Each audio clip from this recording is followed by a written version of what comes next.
adelante. Este Ecuador amazónico, desde siempre y hasta siempre. ¡Viva la patria! Combatiremos la corrupción, la de ahora y la de ayer, y la que podría venir, la de dentro y la de afuera. La revista de opinión Democracia, los temas realmente relevantes, analizados con la visión crítica del periodismo libre. Da inicio la revista de opinión Democracia, el programa en el que usted cree. Comenzamos. Gonzalo Rosero, credibilidad incuestionable.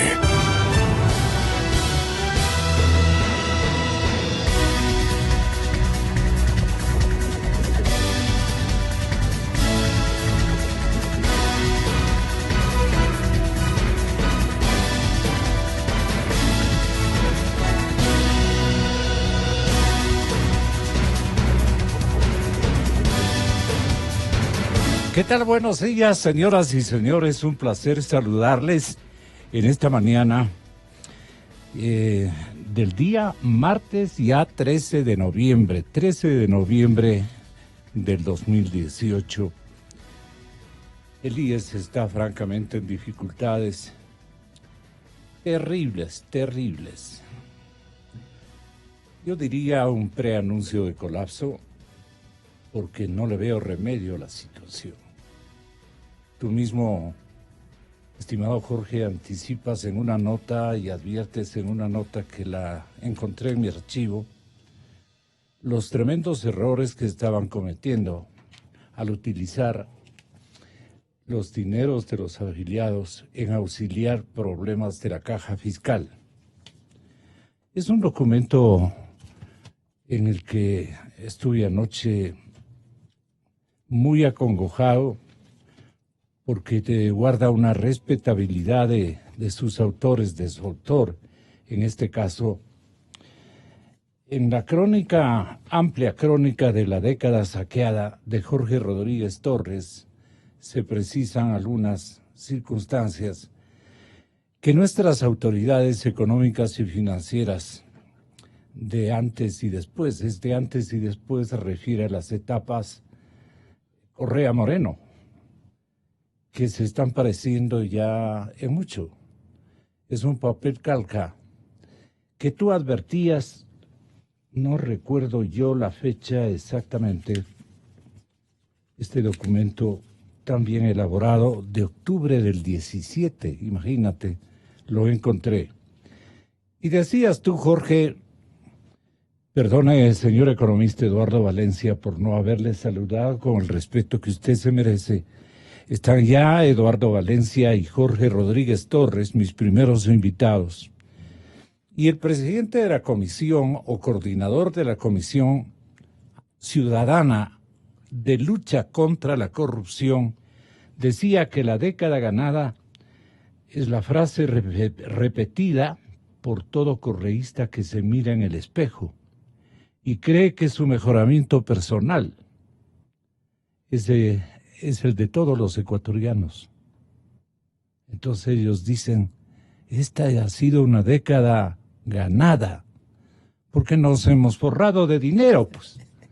Hemos robado lo suficientemente para creernos prácticamente un contexto de ciudadanos listos, entre comillas, listos. Nos formamos en buena época, nos formamos aparentemente como una sociedad anónima, pero por nuestros actos, lo que exhibimos a la gente, lo que podemos ponderar de nuestra situación de cambio, es al tenor de los robos, estafas que hemos perpetrado en grupo, porque se trata de un grupo que ha asaltado a nuestro país. No importa si el país se divide, cae a pedazos con su institucionalidad, no importa si la gente pierde la fe o haya perdido la fe en la justicia, incluso en las Fuerzas Armadas. La comodidad de la institución militar en esta década y media prácticamente ha sido visible. la comodidad. Otrora, yo recuerdo, soy periodista de casi 50 años con mi reporterismo apenas a los 26 años. Y entonces, siempre en puestos, a Dios gracias, fundamentales en algunos medios. Recuerdo con claridad cuáles eran las posiciones de la institución militar en tiempos en que ellos ejercían el poder. Y nos dividíamos los reporteros de Palacio Nacional entre povedistas y duranistas, si cabe el término, los dos líderes militares, el uno de la Armada y el otro del Ejército Ecuatoriano, desaparecidos, controversiales, pero desaparecidos. Yo era partidario de Alfredo Poveda Burbano. Digamos, en estas instancias en donde no había político que escoger, o entre políticos a quien darle la brillantez en el trato y en el calificativo y en la seguridad de escuchar sus palabras y creerlas. No, pues ahí las cosas eran totalmente diferentes y el espíritu militar era distinto, otro. Flores marchitas han nacido con la respetable institución militar que a mí no me puede acusar de nada, porque siempre he estado al tenor de las necesidades de vigilancia de su imagen y de notoria aceptación a sus actos, más bien exigiéndoles. Los episodios de desequilibrios institucionales, economista Valencia, a todos nosotros nos consta, han ocurrido en estos últimos años. Y la institución militar ha pavoneado, digamos, hacia abajo, hacia el hermetismo. No han buscado una reacción a nombre de la sociedad ecuatoriana y dejaron robar por la vergüenza de que también sus otros compañeros lo hicieron en otra etapa de la vida nacional. Todo eso recordamos. Y entonces nuestra postura es extremadamente objetiva. Hemos probado de todos los platos en el buen sentido de la palabra. Y hemos criticado al igual. Es un solo formato de fiscalización que hoy las asambleas y las legislaturas no permiten advertir quién es quién. Eso debe avergonzar, por ejemplo, a la entidad más fiscalizadora que hoy tenemos, que es el Congreso. ¿Cómo se llama este caballero que ayer le dio una puñalada al señor, en este caso al señor Lazo, pues no? El señor Flores. Le hizo flores al partido. Le hizo flores, sí. Buen día a ustedes, queridos invitados, Jorge Rodríguez y Eduardo Valencia. Estábamos contemplando este informe de la década saqueada. Cuando escuchamos que solo por el regreso de Odebrecht al Ecuador, luego de que fuera expulsada en el 2008 por Correa, se pagó a un intermediario y a funcionarios que controlaban los contratos, y estaba ofendiéndote porque es de tu autoría. Te pido disculpas, Jorge. Que controlaban los contratos de la obra pública, la inmensa suma de $33.5 millones, se nos hace una montaña de plata. Y entendemos las razones de la sospecha. El acta de liquidación transaccional del 5 de octubre del 2010. Y en ella participa Ciro Carrillo Morán, gerente general de Hidropastasa, la empresa cuyo cargo se construyó el proyecto hidroeléctrico San Francisco, previo visto bueno de su directorio y de las siguientes autoridades. ¿Cuándo no el Procurador General del Estado? ¿Cuándo no el Contralor General del Estado de la etapa correísta, Eduardo? ¿Cuándo no la Corte Superior incluso de la capital del Tungurahua? Y el infaltable fiscal general, que siempre se ha hecho de la vista flaquísima por su inoperancia. La vista gorda es de picardía, pero los ojos tienen la bondad de hacer en ambos tamaños, por esos días en que son regentes de una actividad de control, el fiscal. Así como la década ganada apelativos de ellos mismos, surgió una nueva clase, la denominada de los nuevos ricos. Y ahí comienza en detalle todo lo que tú has inventariado de inversión pública. Hay estos cuadros o estos recuadros de comercio exterior del crudo. Estoy refiriendo los ámbitos de donde se robaron el dinero durante tantos años. Ya les hemos perdonado inclusive. Y es posible que lleguen a la presidencia de la República nuevamente. El comercio exterior, ¿en dónde más se ganaron según la Comisión Anticorrupción?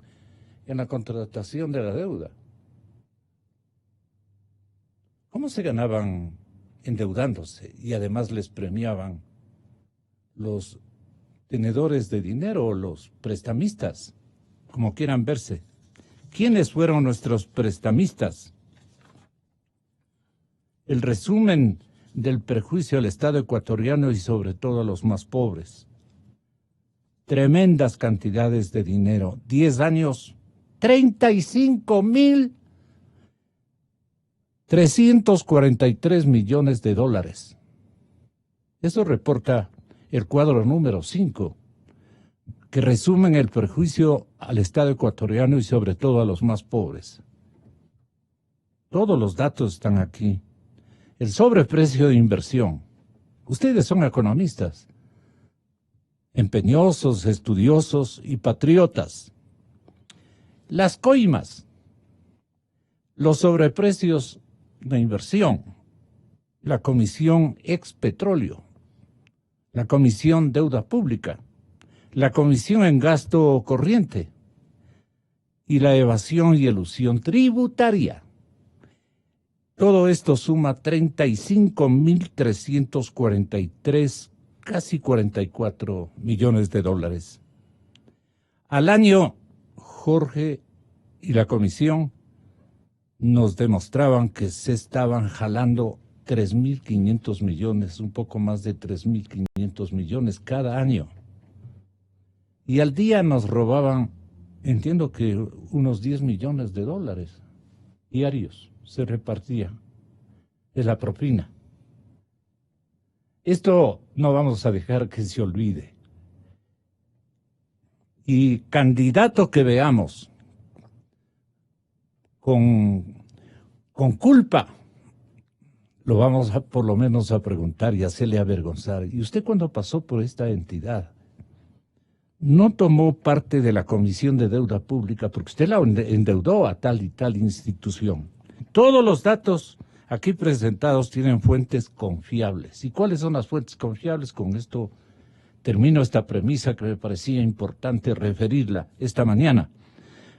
Las fuentes confiables, don Eduardo y Jorge, son el Banco Central del Ecuador, el Ministerio de Finanzas, no es el de la vuelta me dijo, ni el vecino Uñas me confesó. El Sistema Nacional de Información, y claro, el Ministerio de Finanzas, que ya lo dije. Para obtener estas cifras de la corrupción hemos aplicado ¿qué coeficientes multiplicadas por qué variables en los valores base de la contratación pública oficial? Algo así rapidito, Jorge, si es tan amable. Bienvenido, buenos días. Sí, muchas gracias. ¿Recordaba este documento usted? Claro. Sí, porque todo el mundo sigue hablando y básicamente no hace nada. Y gracias por la invitación, Gonzalo, y gracias por permitirme estar con mi compañero de toda la vida, Eduardo Valencia, con quien pasamos 6 años en la universidad y realmente hicimos cosas distintas, lo que hoy no hacen los universitarios. En la pontificia. Hoy solamente hacemos los que ya estamos con canas y de pelo blanco. Los demás no se preocupan en lo absoluto de temas relativos a lo que estamos conversando este lado. Aprovechando esta oportunidad de saludarles a ustedes, puedo decir que se dijeron muchas cifras en el Ecuador. Y había que primero definir cuánto realmente tuvo de presupuesto que manejó el gobierno anterior. Y había que coger datos del Ministerio de Finanzas y establecer cuál fue el presupuesto general del Estado cada uno de los años, sumar los 10 años y establecer que era, creo que son 327.000 millones de dólares. Lógicamente, de los 327.000 millones de dólares, no todo puede llevarse en comisiones ni en corrupción, porque de ahí hay que quitar, por ejemplo, 100.000 millones de dólares aproximados de sueldos y salarios del sector público. De ahí hay que quitarle la otra parte que hace el gasto corriente, que son básicamente las compras pequeñitas, es los gastos de administración, pero acabamos de encontrar, le voy a darle una noticia, que en los gastos corrientes también se llevaban plata. Porque a través de cerca de 6.000 empresas que se fueron formando de manera fantasma, y al colector o al que hacía las compritas del papel higiénico, de los lápices, de los esferográficos para cada entidad pública, pues también le robaban en eso. Si es que compraban 10 esferográficos, ponían 20 esferográficos. ¿Y cómo hacían para hacer toda esta trafacía? A través de empresas que vendían las facturas. Y facturas falsas que fueron ya determinadas por la propia administración del Estado, por el Servicio de Rentas Internas, y se establece más o menos que tenemos ventas por alrededor de 6.000 millones de dólares con facturas falsas. Determinamos, y le voy a dar un dato específico, que el Consejo de la Judicatura, el 45% de los contratistas, desde cuando estaba Paul Rodríguez de presidente del Consejo, el 45% de los vendedores, de los que han ofertado bienes y servicios, tienen facturas falsas. Entonces, imagínese usted, y tenemos ya la lista de todos los municipios, consejos provinciales, de todas las entidades del sector público que tienen adquiridas facturas, adquiridos temas, o bien dicho, pagado comisiones a través de las facturas falsas. Eso es básicamente. El tema es un poco darle un tema para discusión de los economistas, porque no necesariamente es una cantidad exacta. Lógicamente es bien complicado el decir, por ejemplo, que el 35% de sobreprecio, como estamos ahí en lo que es la inversión a dedo. Glass manejó 59.000 millones de dólares al año, en los 10 años, 59.000 millones de dólares. Y es evidente de que si usted le escucha al propio presidente Lenín Moreno decir hay un sobreprecio de 84%, nosotros ponemos un sobreprecio del 35%, no es mucho, o sea, ponemos menos de la mitad de lo que dicen. Entonces, esa es una base que nos sirve para que los economistas que les gusta la parte numérica y sobre todo los datos serios, firmes y sobre todo que tienen fuente confiable, puedan establecer lógicamente dónde está la plata. Más bien dicho, cuánto cuesta la plata, porque ya parte sabemos de dónde está la plata. En parte ya sabemos, lo que pasa es que no podemos traer la plata. Y perdone la pregunta del periodista ingenuazo, ¿y dónde está la plata? ¿En dónde está? En el sistema financiero internacional. Y en el sistema financiero que maneja... ¿No le apoyó el sistema financiero ecuatoriano? Es una pregunta. Claro que sí. Es una pregunta. En una parte sí. No en todo, pero en la gran mayoría son comisiones pagadas porque a nivel internacional. ¿Quién llevaba baúles de billetes? Imposible. Claro, pero tampoco la conversión, ¿cómo se le operaba internacionalmente? No le pagaban aquí en el Ecuador, le pagaban una parte. De la parte que le pagaban aquí en el Ecuador se tienen las facturas falsas. Claro. Lo de afuera... Lo demás es deposítame en tal cuenta. Así es, pero no podemos traer todavía la plata, a pesar que sabemos dónde está la plata. ¿Y sabe por qué? ¿Quién sabe dónde está la plata? ¿Quiénes más saben? Sí, ¿quiénes más saben? Sabe la UAFE, sabe la Procuraduría, sabe la propia... Pero la UAFE no dice nada, por ejemplo, de los hermanos Alvarado. No dice nada. No, bueno, sí sacaron un informe. Y la Comisión Anticorrupción también presentó un informe, más bien una denuncia ante el Servicio de Rentas Internas. El problema, Gonzalo y Eduardo, es que no podemos traer la plata desde hace año y medio que tenemos bloqueado. Por ejemplo, en Suiza tenemos depositado más de 30 millones de dólares. Pero no podemos traer, porque no hay sentencia de última instancia con respecto a esos temas. Entonces los bancos, como son vivos y lógicamente nos dicen no le puedo devolver, usted no viene con un documento en donde se determinen que esos dineros sean mal habidos, pero tiene que ser de última instancia. Y los casos de la Comisión Anticorrupción, todos están pendientes todavía, en algunos casos, cerca de 3 años. Esa es la historia alrededor de este documento que hemos preparado justamente y que usted lo acaba de dar lectura en la mañana de hoy. Economista Valencia, por eso hemos traído el ejemplo de la Comisión Internacional contra la Impunidad de Guatemala. En conocimiento de que incluso el señor presidente parece que anda por esas tierras. Hoy, sí, mañana se va a Guatemala, sí. Exactamente. Le damos algunas direcciones para que investigue. Nosotros ya nos preocupamos del día de ayer. En sus estamentos de fiscalización, en sus funcionarios que deben preocuparse de arreglarle una agenda donde vaya a aprender, donde vaya naturalmente a contemplar una tarea. En Guatemala no va a aprender. En Guatemala no va a aprender, porque ahí le están haciendo a los guatemaltecos la acción ciudadanos extranjeros. Uno, antes un español, hoy un colombiano. Discúlpeme. Pero Guatemala no pidió ayuda a la ONU. Y sí solicitó la ayuda a la ONU y pusieron justamente primero un español y ahora pusieron un colombiano. ¿Para qué? Para que destruya la organización mafiosa que se hizo alrededor de cuerpos militares allá. La situación histórica es completamente distinta del Ecuador y Guatemala. Bien. Y lógicamente, cuando yo le oigo a Lazo, por ejemplo, o le oigo a algunos periodistas que hablan de la ICIG, pero primero conozcan a profundidad cuáles son las funciones reglamentarias de esa organización internacional. Y segundo, ¿quién maneja? Y segundo, ¿quiénes manejan? Una persona y extranjera. Yo soy ecuatoriano, yo no permito que venga un extranjero a darme, descubriendo las barbaridades que hicieron ecuatorianos en este país. Yo me respeto a mí mismo. Y quienes me plantean temas de esa naturaleza, me parece una grosería. Porque después de que varios economistas, no solamente la Comisión Anticorrupción, sino periodistas y economistas y ingenieros, todo el mundo hemos comenzado a decir las cosas que deben decirse, no hay derecho que estén pretendiendo traer una payasada que fue hecha en un momento histórico distinto en un ¿Usted país siente celos de una entidad tipo esta que se denomina CICIG? Sí, es un relevo, más bien, una fotocopia de la suya, pero con otras características de apoyo internacional. ¿O son disimulatorias? No. Es Naciones Unidas que le pone un extranjero para que maneje conjuntamente con fiscales del país temas de la lucha contra grupos económicos revolucionarios. En 11 años de trabajo junto al Ministerio Público han logrado 60 estructuras, identificarlas. 100 casos presentados. Para una década es muy poco. Son grupos armados, ¿no? Actualmente más de 680 personas procesadas, el 60% con medidas sustitutivas, más de 310 personas condenadas, 34 reformas legales.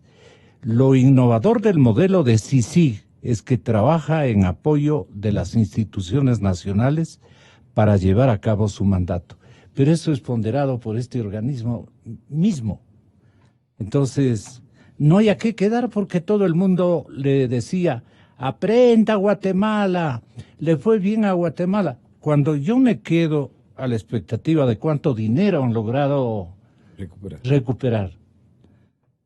En 11 años la recuperación ha sido mínima para lo que se han robado en un país relativamente pobre.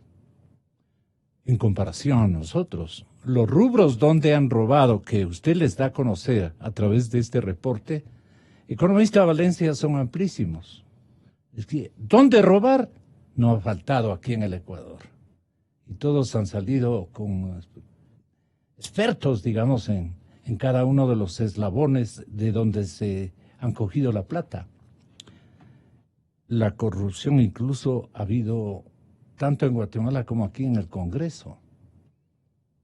Esos diputados que asoman con proyectos, que asoman con recambios a las normas, al ejercicio de fiscalización, unos que denominaban en Guatemala antejuicios. En 10 años 100 sentencias me parece muy poco. Así es que no le estén mandando a Guatemala, porque va a venir guate peor el señor presidente en términos de adiestrarse en el seguimiento de los robos que él mismo nos ha comentado, han hecho tanto sinvergüenza.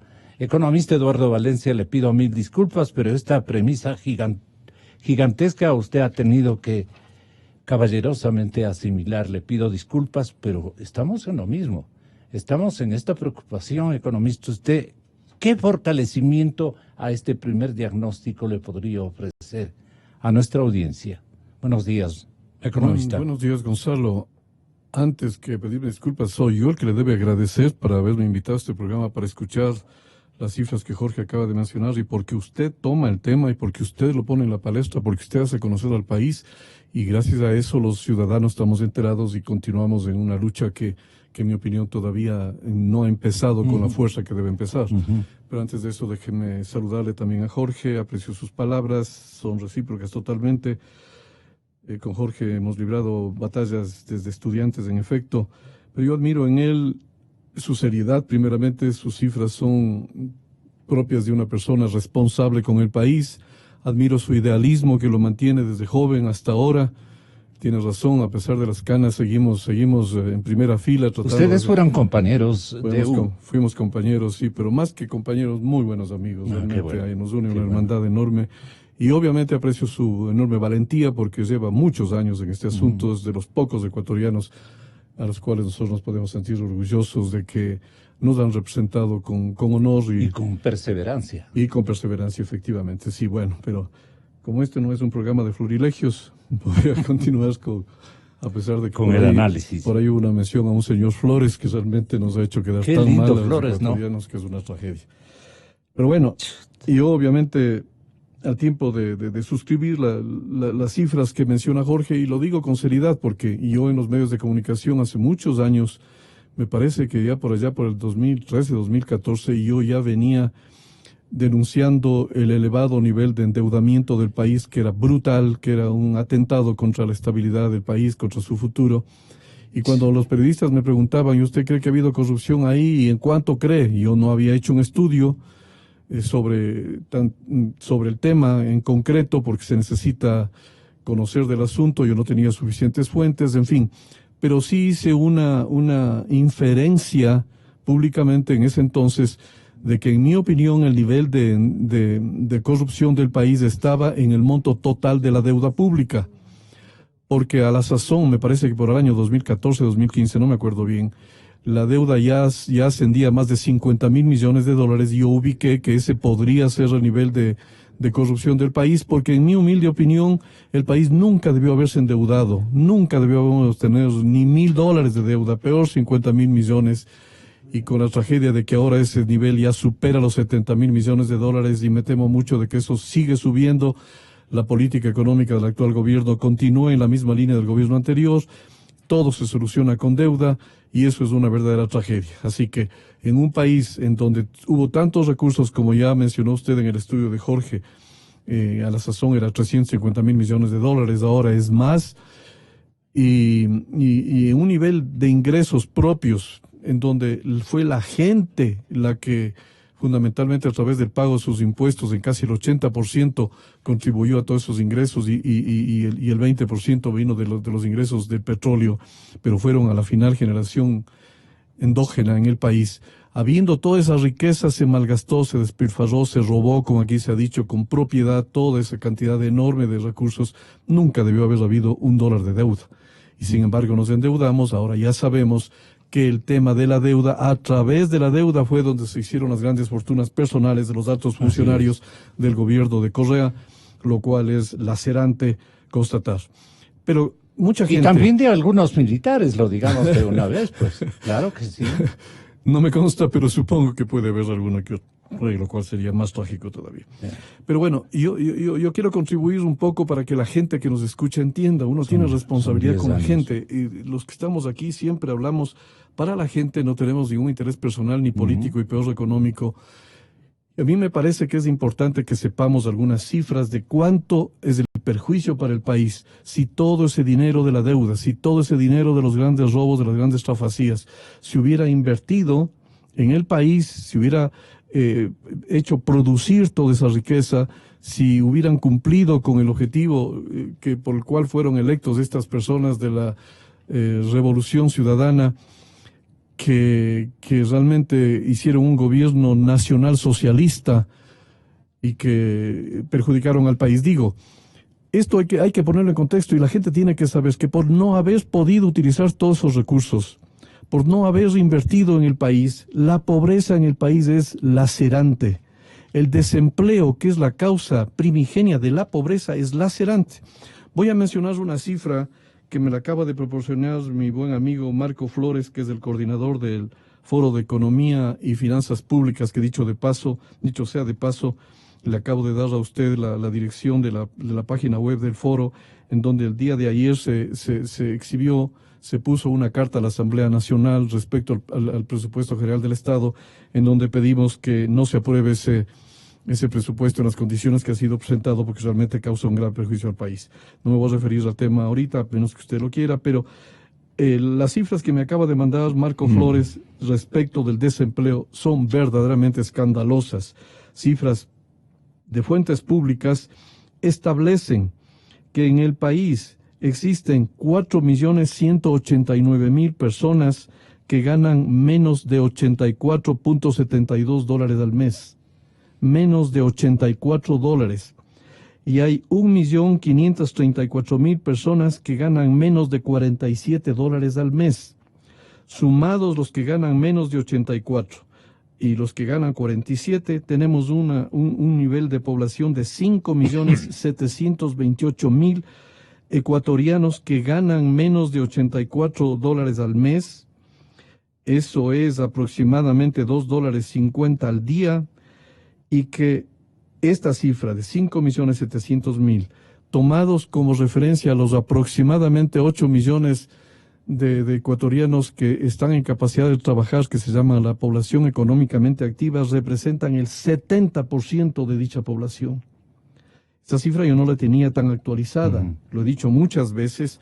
La cifra que yo mencionaba era que era aproximadamente el 60% de la población económicamente activa que está desempleada o subempleada, pero estas son cifras oficiales que las hago públicas porque es escandaloso. Esto es verdaderamente lacerante. Este país no se merece una situación de nuestra gente en ese sentido. Pero lo que quiero decir es que la responsabilidad del gobierno de Correa, de haberse feriado toda esa cantidad enorme de recursos, de haberlos malversado, de haberlos malgastado, de haberse robado, ha producido esta tragedia, y que lamentablemente, a pesar de la buena voluntad del actual presidente, a pesar de que en algunas cosas, en temas institucionales, ha hecho una gran contribución con la nación en el manejo de la economía, me temo mucho que estamos yendo exactamente por el camino equivocado. En el país no se están haciendo las tareas que se corresponden. Por eso el Foro de Economía y Finanzas llama la atención al país de que este presupuesto no contribuye en nada en lo que significa recuperación económica, en lo que significa generación de empleo, en lo que significa restauración de los equilibrios de la balanza de pagos. Se está empeñando en endeudarnos más en la misma república prestamista que es la República de China, a que han alabado a nuestro país por haber sido tan admisible de empréstitos a cambio de contratos de obras y a cambio de unas comisiones sobre precios, exportaciones, comisión de gasto, comisión de evasión y elusión tributaria. Con todo y esto, nos han robado, en resumen, el prejuicio al Estado ecuatoriano y sobre todo a los más pobres, a los que usted se refería, economista Valencia, bordean los 35.500.000 millones de dólares. Por eso es que este guayaquileño de nombre muy conocido, un hombre sano, un hombre con calidades éticas y morales que refieren a muchos años de seguimiento, columnista muy ponderado, pero igualmente exigente, hoy está obligando prácticamente al gobierno del presidente Moreno a que busque ayuda en Naciones Unidas. El doctor Byron López, la persona que está al otro lado de la línea en el puerto principal, tiene la siguiente idea.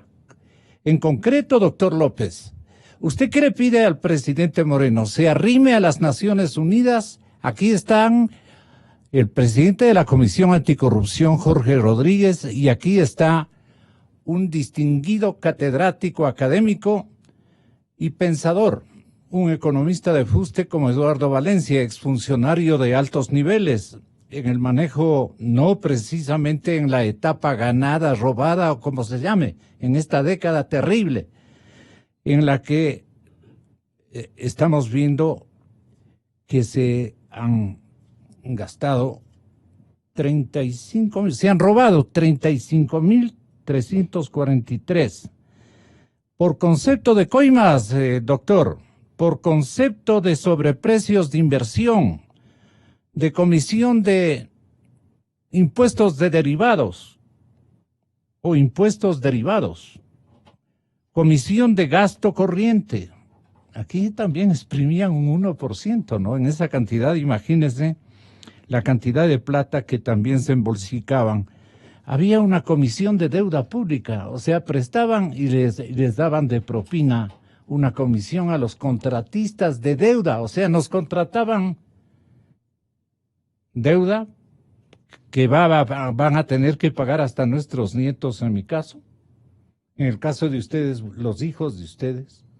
Si cambia la línea de comportamiento del sector público en los próximos años de manera urgente, y también había la comisión de gasto corriente, la evasión y elusión tributaria, y el total de perjuicios en 10 años es de 35,343. Doctor López, usted le pide al presidente Moreno que, aprovechando este viajecito que inicia creo que el día de hoy a la República de Guatemala, busque enterarse de cómo le fue a Guatemala, pero para traer el dinero robado. ¿Dónde está el dinero ecuatoriano? La Comisión Anticorrupción, con sede en Quito, la que dirige Jorge Rodríguez, dice que él sabe dónde está el dinero. Y usted le está exigiendo que Naciones Unidas nos auxilie para saber en dónde han depositado estos dineros robados al Ecuador y a su gente. Le dejo con la audiencia, doctor López. Muchas gracias, muy buenos días, muy gentil haber invitado a tan prestigioso programa. Debo empezar por expresar un criterio que es del país, no es solamente mío. Es indudable que la situación económica del Ecuador es sumamente grave. He escuchado con mucha atención, pero con gran sorpresa y dolor, las versiones que dijo el día domingo el señor Valencia, economista Valencia, en un programa de un canal de Guayaquil, en donde pintó una cruda realidad con la valentía y la seriedad y solvencia que él tiene a lo largo de toda su vida. El pueblo ecuatoriano está consciente que fue esquilmado en sus dineros a consecuencia del mal gobierno anterior. Hablan de década ganada y en definitiva es una pérdida para el país, una década perdida. Pero nada sacamos, mis queridos amigos, con lamentarnos. Nosotros no debemos usar aquella frase de Aiza, la mamá de Boabdil, cuando le dijo al hijo, no llores como mujer lo que no has podido defender como hombre, cuando él se vio obligado a entregar la ciudad de Granada a los reyes católicos. Esa es parte de la historia. Esa frase no la debemos emplear nosotros, no debemos estar quejándonos permanentemente. Antes de contestar la pregunta que usted me ha formulado, quiero aprovechar este momento para hacer una excitativa al pueblo ecuatoriano, a la sociedad ecuatoriana. La sociedad ecuatoriana está un poco adormecida, está un poco quedada. No encuentro el término apropiado para explicar qué es lo que está pasando a la sociedad, que ve con mucha indiferencia todo lo que nos está pasando. No es correcto que un país, cuna de libertades, en este momento no haya izado la bandera de la respuesta colectiva para decirle al país y al mundo que aquí no volverá a pasar más lo que por desgracia ha pasado. Frente a esta posición inicial, dado el tiempo estrecho que es para poder hablar, en la columna de ayer del diario Expreso, donde tengo el honor de escribir, le he puesto una carta pública prácticamente al presidente Moreno, pidiéndole, exigiéndole, porque tenemos derecho a exigir cosas correctas, que cumpla con la promesa que hizo, tanto en la campaña electoral como luego cuando se posesionó de presidente en mayo de hace 2 años, y ofreció que pediría la intervención de las Naciones Unidas para que venga al Ecuador una cosa semejante a la que ha dado buenos resultados en Guatemala. En Guatemala se constituyó la Comisión Internacional contra la Impunidad de Guatemala, CICIG, la CICIG, que está integrada por un representante de la Fiscalía de los Estados Unidos, de las Naciones Unidas, perdón, organismo internacional que agrupa a todas las poblaciones del mundo. Esa organización se fundó en Guatemala, con resultados extraordinarios. El expresidente... A ver, pero vamos analizando los resultados, doctor Byron López. ¿Sí?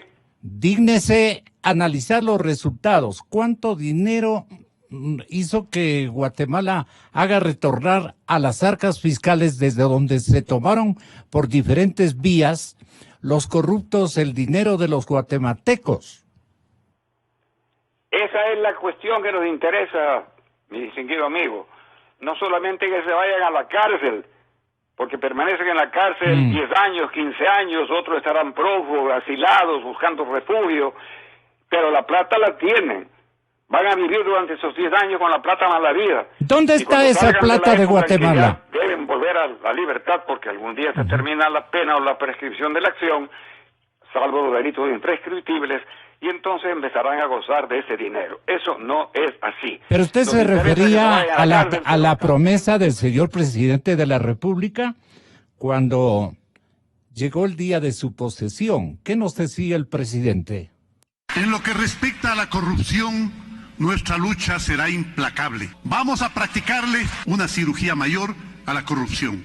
Combatiremos la corrupción, la de ahora y la de ayer, y la que podría venir, la de dentro y la de afuera. Por eso hemos exigido a Odebrecht, a la justicia norteamericana, a la justicia brasileña, que nos entregue la lista completa de los corruptos. Los de ayer y los de ahora. No puede ser posible. Vuelvan como grandes financistas, vuelvan como grandes empresarios, como grandes inversionistas, bendecidos, vuelvo a recalcar, por el paso del tiempo, e inclusive, a veces como candidatos, a veces a dar consejos de cómo se debe llevar adelante la política y la justicia. Convoco a todas las autoridades de control, a que junto con la ciudadanía y el apoyo de la Organización de Naciones Unidas constituyamos un frente nacional para combatir la corrupción. Constituiremos un frente nacional, público y privado, para combatir la corrupción. Usted le acaba de escuchar, doctor Byron López, al señor presidente a los tiempos que le oímos en sus discursos de inicios de gestión. Ahora la mayor parte de los analistas, incluyo a la suya, son pesimistas. Leía también en la revista Vistazo una entrevista que le formulaban a Jorge Alvear Macías, su coterráneo guayaquileño, doctor en jurisprudencia también, maestro universitario, y él también está escéptico. Y dice que solos no podemos enfrentar a este monstruo de la delincuencia organizada. Ahora no se puede iniciar una acción penal si no hay previamente un dictamen de la Contraloría. No va a haber nunca, porque Correa dejó arreglando las leyes a su entera satisfacción. Y Alvear dice: no podemos iniciar lamentablemente una acción penal si no hay previamente un dictamen de Contraloría. Pusieron esa norma, doctor, para entramparnos, ¿verdad? Así es. Lo último, doctor. ¿Qué sugiere usted tenga que hacer Moreno ahora que va a Guatemala? En Guatemala tiene que pedir los datos exactos, cómo fue que triunfó esa tesis de la CICIG y no tiene para qué viajar a Guatemala exclusivamente para eso, porque el mundo sabe el éxito que tuvo la CICIG en esa república. Él lo que tiene que hacer es cumplir con la palabra empeñada ante el pueblo ecuatoriano. El Ecuador está cansado de los mentirosos, y no le digo mentiroso a él, pero está cansado de oír frases que se las lleve el viento y que no son una realidad, sino en muy pocas ocasiones. Él está obligado ahora a cumplir con lo que públicamente ha dicho, si se quiere pasar a la historia por la puerta ancha del triunfo, si no, pues pasará como muchos otros de agache.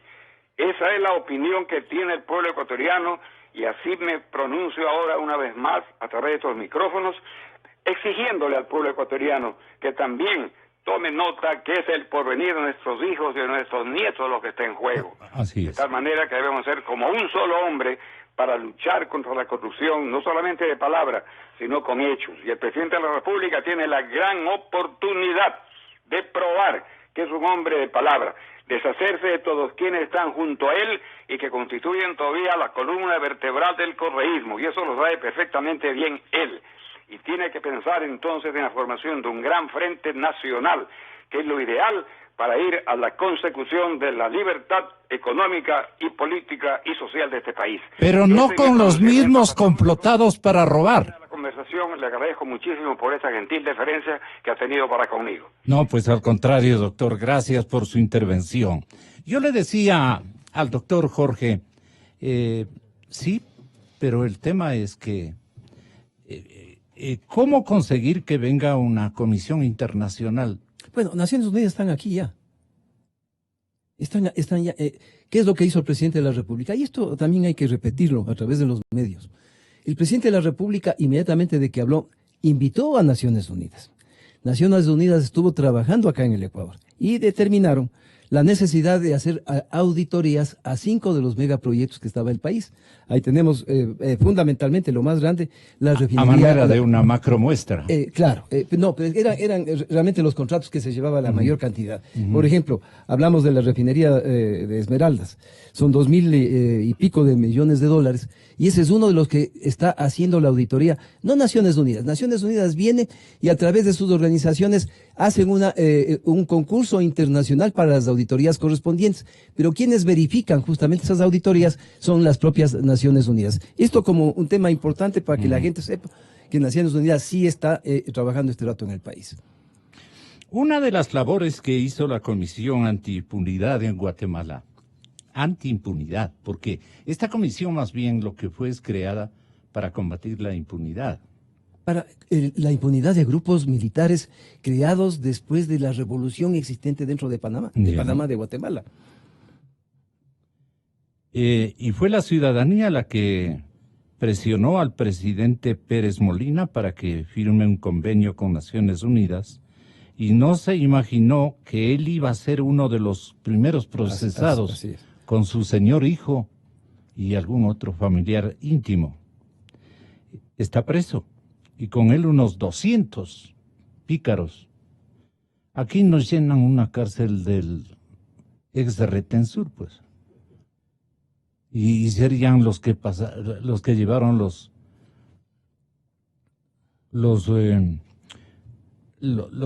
cargamentos de billetes. Aquí no está preso nadie, economista Valencia. Aquí usted puede mencionar a un exministro, a funcionarios de alto nivel, a empresarios.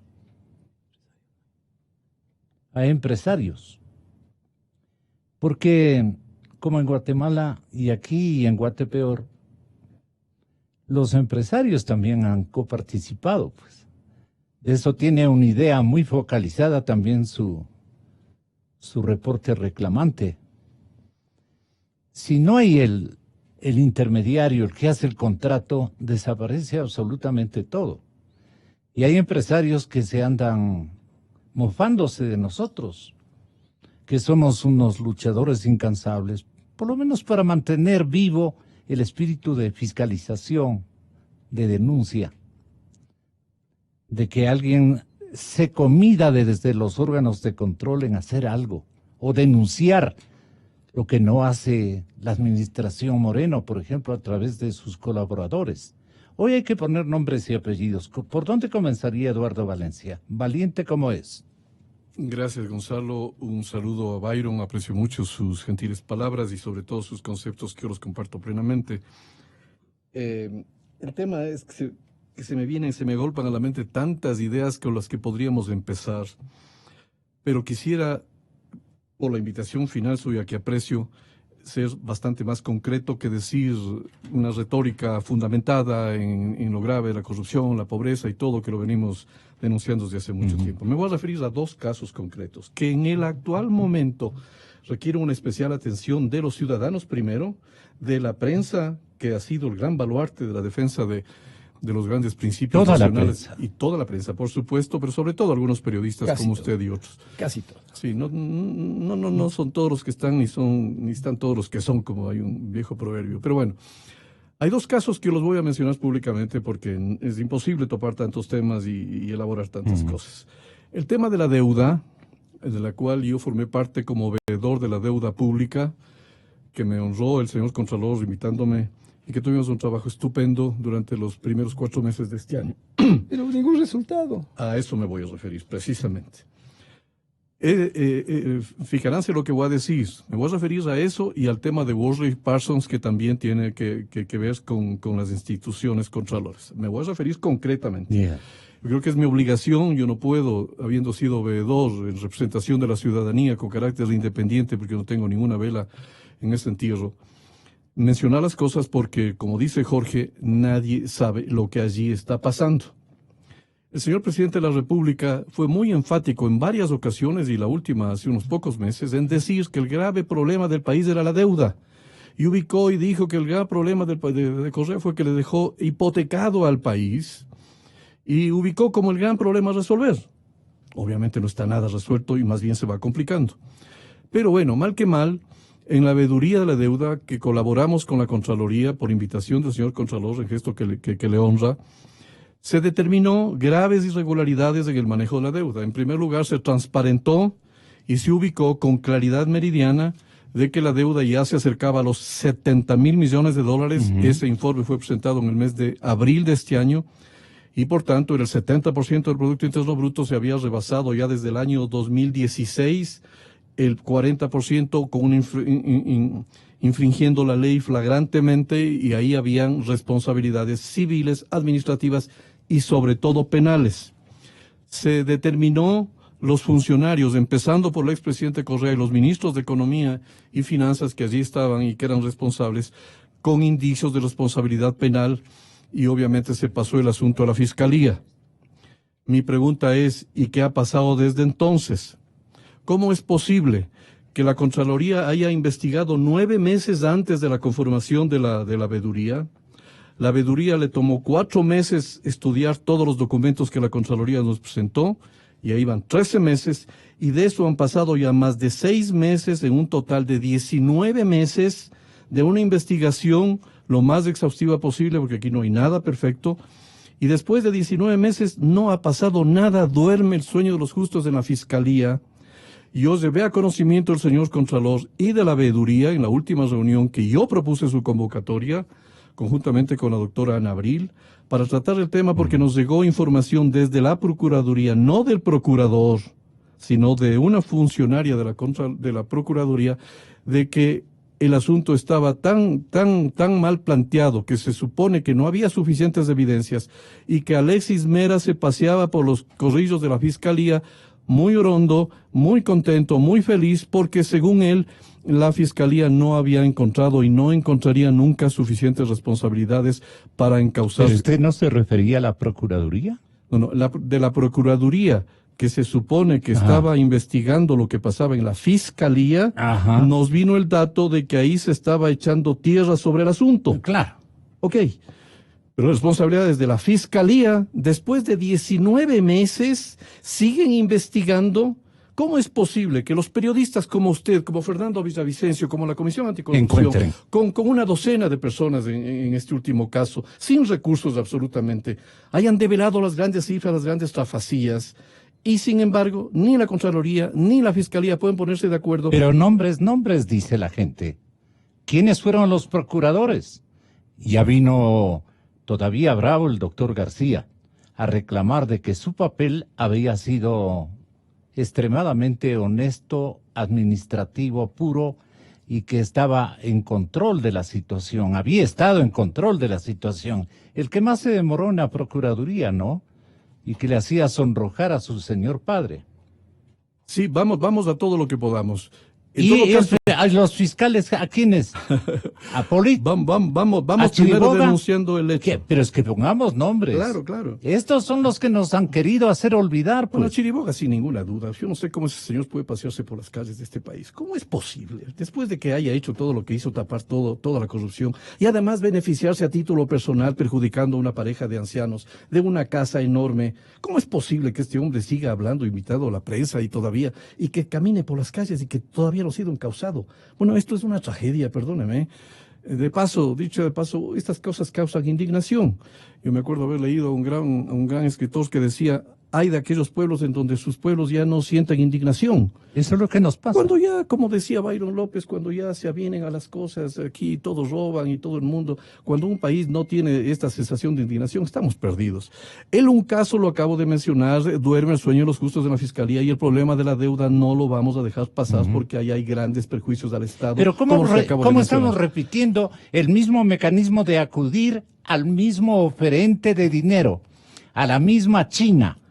Le estamos nuevamente buscando en próximas horas a través de una persona Eso es una que barbaridad. representa a los empresarios ecuatorianos que decían que no, pues que esto está muy mal conducido.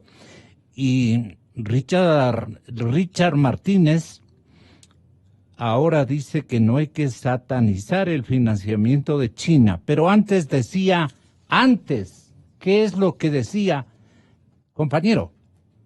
Hay un ajuste que tiene que asumirlo todo el país. Creo que ese ajuste es más lejano si es que se mantiene el modelo económico actual. No hay que analizar mucho más allá de eso para darse cuenta de que este nivel de actividad económica que más o menos nos tiene anestesiados como economía está siendo a un costo bastante alto en términos de la deuda que está asumiendo de manera rampante el país. El modelo económico es lo que hay que corregir desde nuestro punto de vista. En la vía de los ingresos hay varias alternativas. La una es el endeudamiento, al cual ya estamos llegando a límites exorbitantes, y por el otro lado tenemos posibles reformas tributarias. ¿Está esto dentro de las previsiones del nuevo plan de gobierno? Y por el otro lado, el ajuste del gasto, donde no se ve ninguna propuesta en concreto para bajar ese ajuste. ¿Cómo se va a corregir este desbalance estructural que tenemos en el largo plazo en términos fiscales? ¿O es que vamos a seguir endeudando? Preguntas muy concretas. ¿Cómo se va a corregir?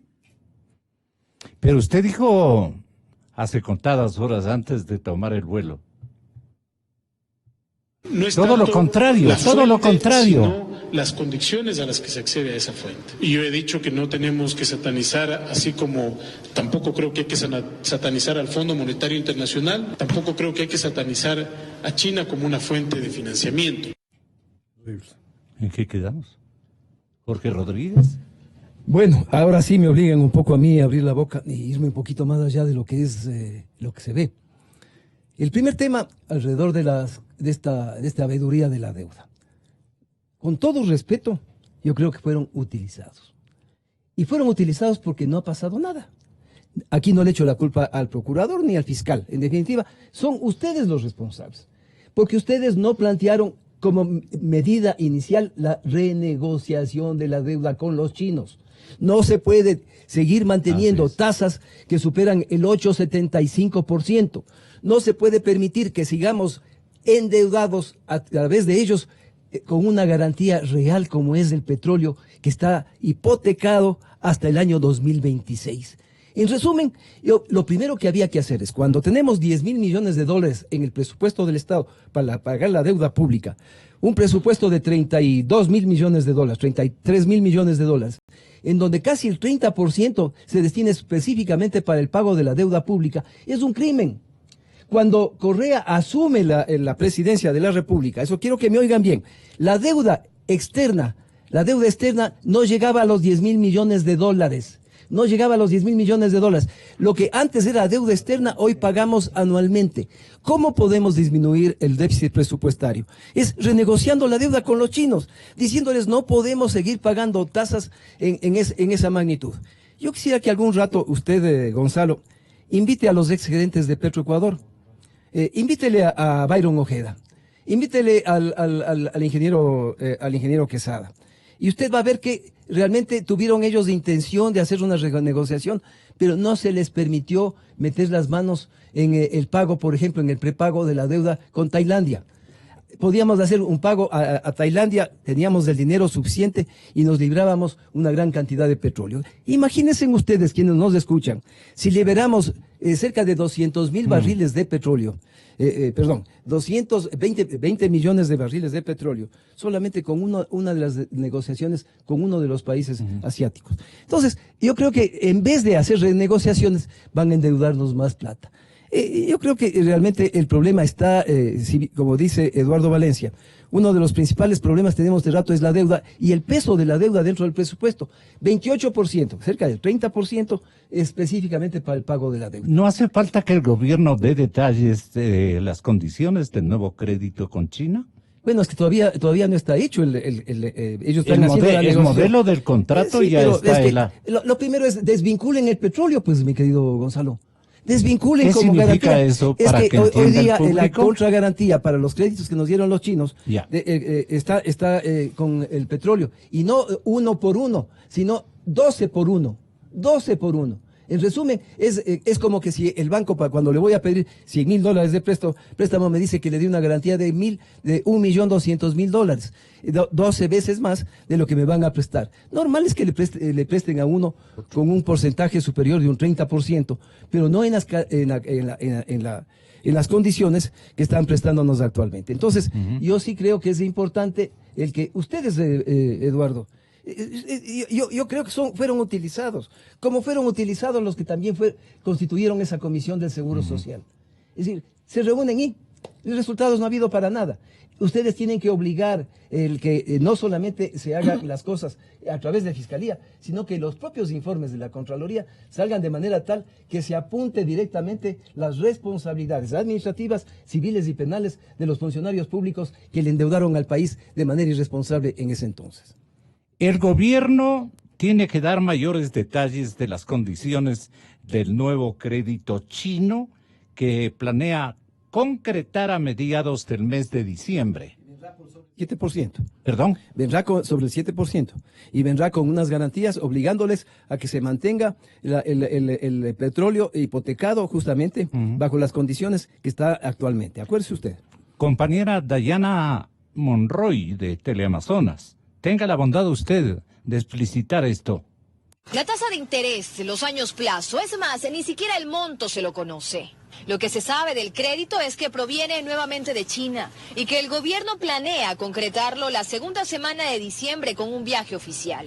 Economistas dicen que no hay que satanizar que el destinatario sea el país asiático una vez más. De lo que hay que estar muy pendientes es de las condiciones. Sin lugar a dudas ha habido mucha mala fama respecto de esos créditos. Ahora es necesario ciertamente mejorar esas condiciones, lograr plazos más amplios. Y es que se continúa usando la misma estrategia, insisten los analistas, pues por un lado hablamos de una importante necesidad de financiamiento frente a los leves esfuerzos por reducir el gasto corriente. Según estimaciones del propio gobierno, hasta el 2022 la deuda no parará de crecer. Según las cifras del gobierno, va a pasar de 9.000 millones de dólares en 2019 el financiamiento a 10.000 millones de dólares en 2022.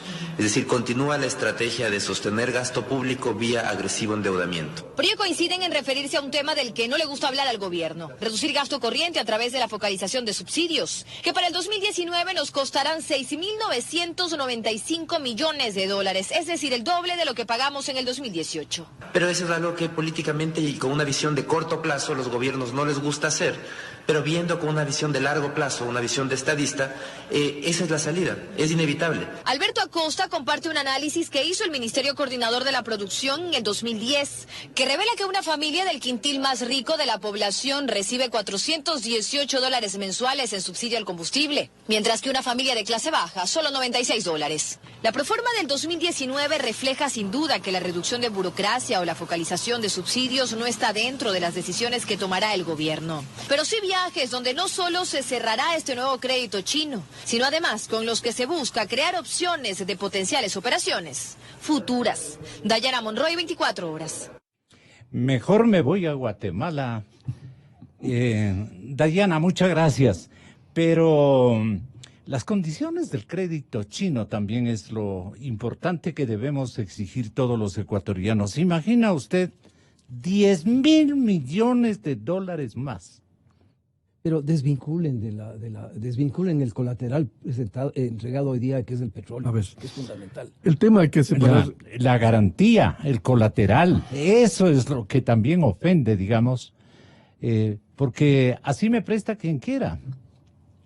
Si le dice a Trump, le damos el petróleo que vamos a producir de garantía, seguramente sus financieras nos van a escuchar, cosa que no ocurre en los últimos días, porque se han fatigado de realizar gestiones en Norteamérica y dicen no queda más que volver a los chinos. ¿O usted no lee así, economista Valencia? Por supuesto que lo leo así.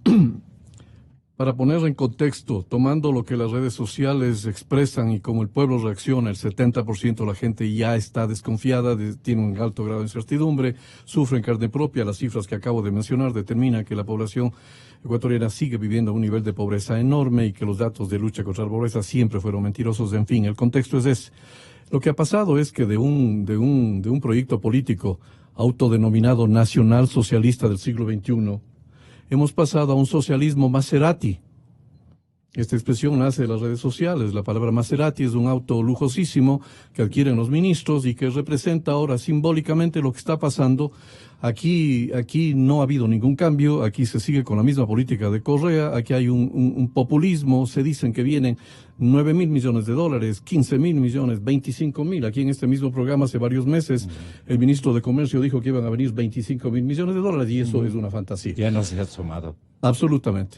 Pero bueno, lo realmente importante en el tema de la deuda, porque es demasiado importante como para dejarlo pasar, ojalá tenga tiempo para hablar del tema de Azul y de Worley Parsons y de Bill Phillips, que es otro de las grandes estafacías que se están ocultando en la Fiscalía y en la Contraloría. Por desgracia lo tengo que decir de esta manera. Ojalá podamos topar el tema. Pero para no dejar pasar el tema de la deuda es extremadamente grave porque se sigue creciendo y se está recurriendo a China. Si usted, como persona, tiene una mala experiencia con un banco, porque el banco le ha esquilmado en los créditos que le ha dado, le ha cobrado las tasas más altas del mercado, le ha puesto unas garantías increíbles, le ha ignorado el petróleo y encima le ha caucionado la Reserva Monetaria Internacional, porque usted no puede utilizar los depósitos que el Estado tiene en el gobierno chino sin el permiso de los chinos, es decir, las condiciones más onerosas que yo conozca en lo que se refiere a financiamiento externo de la historia. Bueno, cuando usted tiene una experiencia de esa naturaleza, cuando al inicio del programa hablábamos de que a través del programa de la deuda es donde se hicieron las grandes fortunas, claro, para los chinos, para las empresas chinas, yo no me refiero al pueblo chino ni al gobierno siquiera, sino a las empresas chinas. Seguro. Cuando nos han dado condiciones de esa naturaleza y han propiciado, todos sabemos que fue a través de la deuda donde se hicieron las grandes fortunas. Por favor, así es. Usted volvería después ya en un gobierno que se dice probo, que se dice honesto, que es diferente, que va a haber un cambio y que ahora son honestos y todo. ¿Usted se le habría ocurrido que lleven al país a conversar con los chinos nuevamente cuando hay gente que está, ha sido en la China, directivos de las empresas de petróleo chino, han sido encausados y tienen cadena perpetua y de lo que tengo entendido en un caso inclusive fue ejecutado. Esos empresarios fueron los que negociaron con nuestros representantes de nuestras empresas petroleras y nuestros ministros aquí en el Ecuador. ¿A usted se le ocurriría tomar el nombre del país y volver a China a pedir más financiamiento? A mí me daría vergüenza como ministro de Finanzas proponer al país de que hoy renegociar la deuda esta y que no hay que satanizar las cosas. No hay que satanizar, dice Richard. ¿Cómo es posible? Es decir, van a traer más dinero, primero el tema de la deuda. Entonces, es que no nos queda más. Es que hay que diferenciar en dos cosas. Los cambios cualitativos.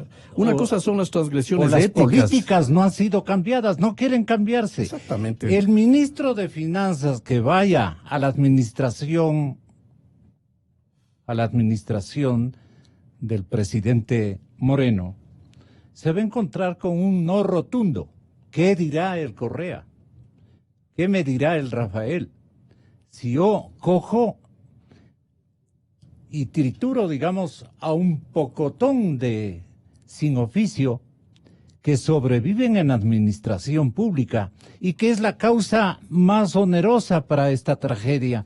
La comisión, ¿en cuánto tiene más o menos cuantificado lo que le cuesta a la burocracia este momento al erario nacional? Bueno, son cerca de 9.700 millones de dólares. 10.000 millones. Son 10.000 millones de dólares. Son los que van a endeudarse. Pero adicionalmente, ¿cuánto es el déficit presupuestario para este año?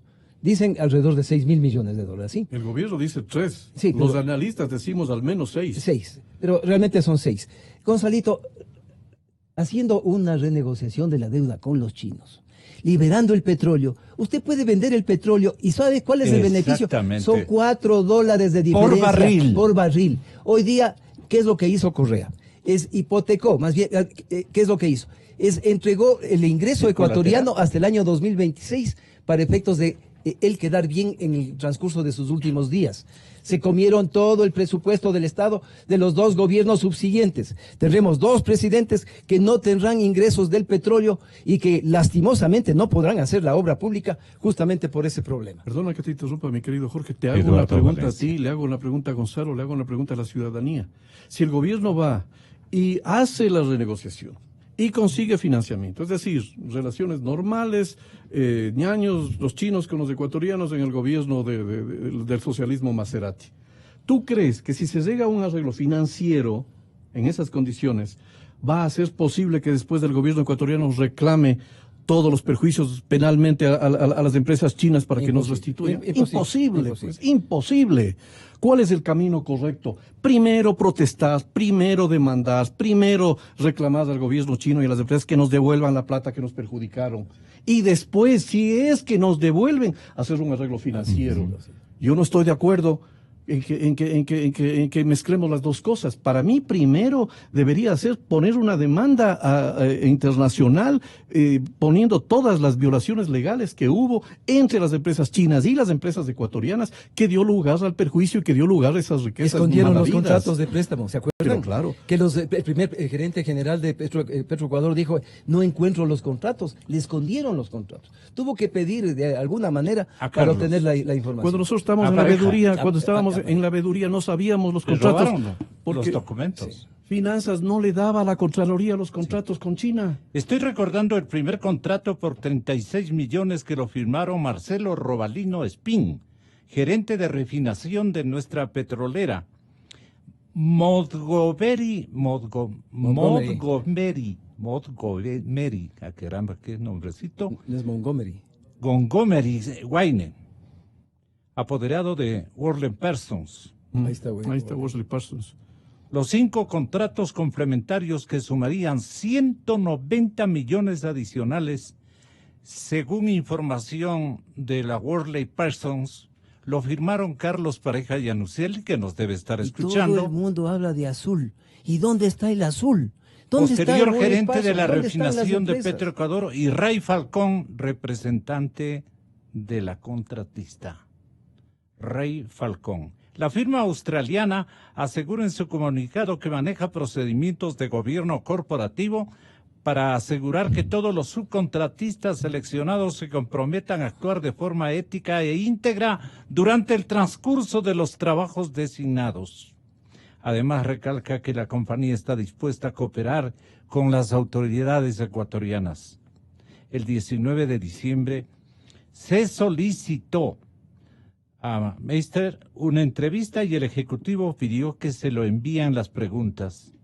El comunicado enviado el miércoles 25 de enero solo expresa la posición corporativa de la compañía y no hace referencia a los montos totales subcontratados con Tecnasul u otras compañías. A ver, aquí está Tecnoazul. Ay, Dios mío. Es que esto es largo y no tenemos tiempo. Tecnoazul. Directivos que están afrontando, disque, procesos judiciales iniciados por la Fiscalía. Supuestamente, dice el material de auxilio que tiene este medio de comunicación.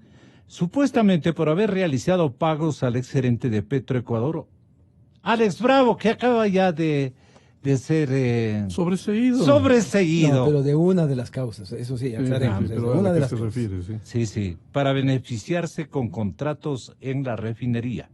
La gerente financiera de Tecnoazul, Sonia Calero Silva, fue detenida el 13 de enero cuando intentaba ingresar a Colombia, mientras que el gerente de esta compañía, don Humberto Guarderas Córdoba, se encuentra prófugo.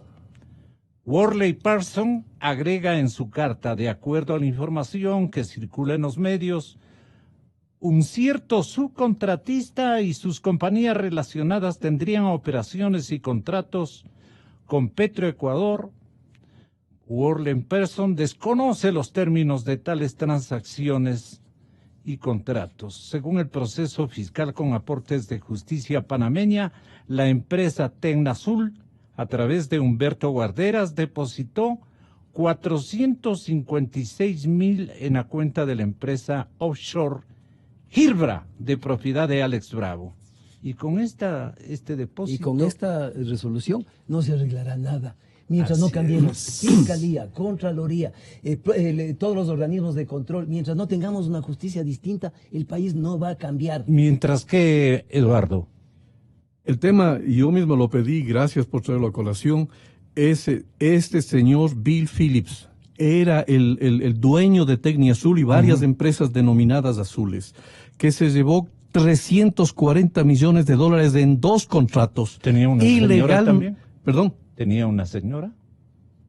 Tiene una señora, claro que tiene ¿Cómo una se señora. llama? Y la señora, la esposa de él, está vendiendo el departamento porque él está fugado. Está fugado desde hace más de un año.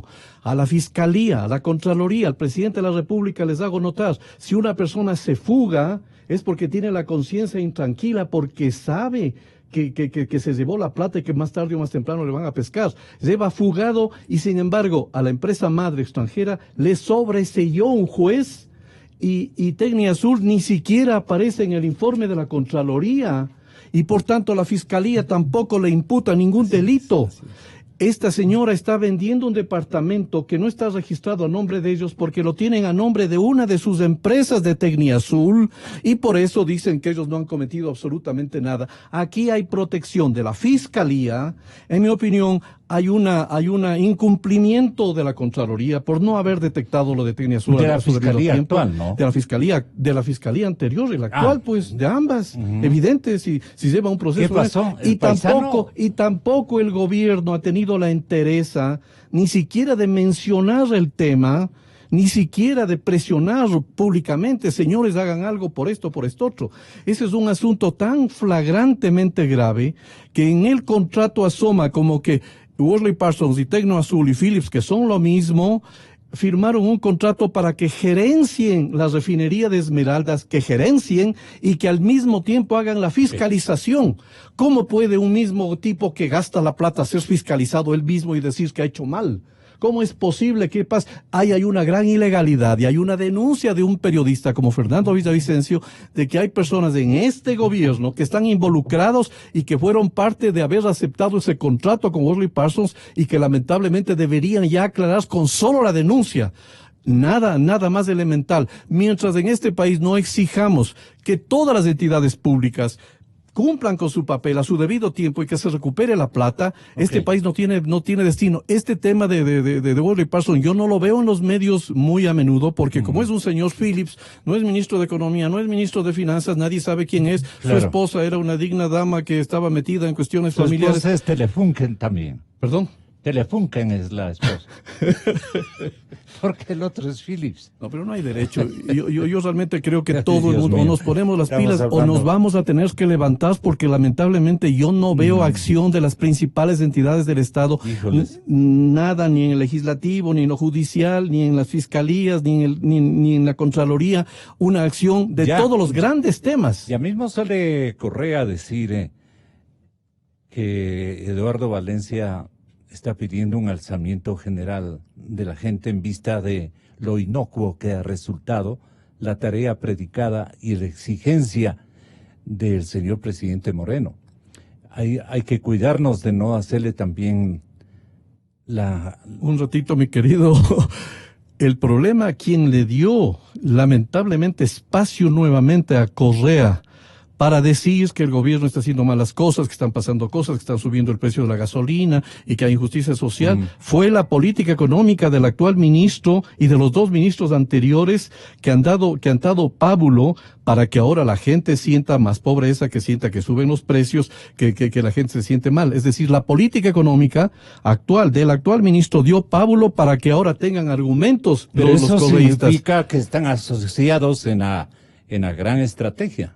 A ver, yo por lo menos asumo mi responsabilidad de pedir que la población reaccione contra el gobierno de Correa, porque fue un gobierno fascista, atentó contra los derechos humanos, contra la pobreza del país, contra la deuda. Y yo llevo ya más de 10 años Usted nos diciendo ha dicho todas que ha estas sido cosas. una Ahora, mafia la así, administración yo lo he dicho Correa. 1000 veces, a mí no me puede poner al lado de él, nunca, jamás, no lo aceptaré por ninguna. Pero eso no implica que yo le exculpe al actual gobierno de hacer bien las cosas, porque no las está ¿Usted haciendo. cree que son los mismos? Absolutamente los mismos, pero por favor. Buscando la verdad. Gonzalo Rosero. Credibilidad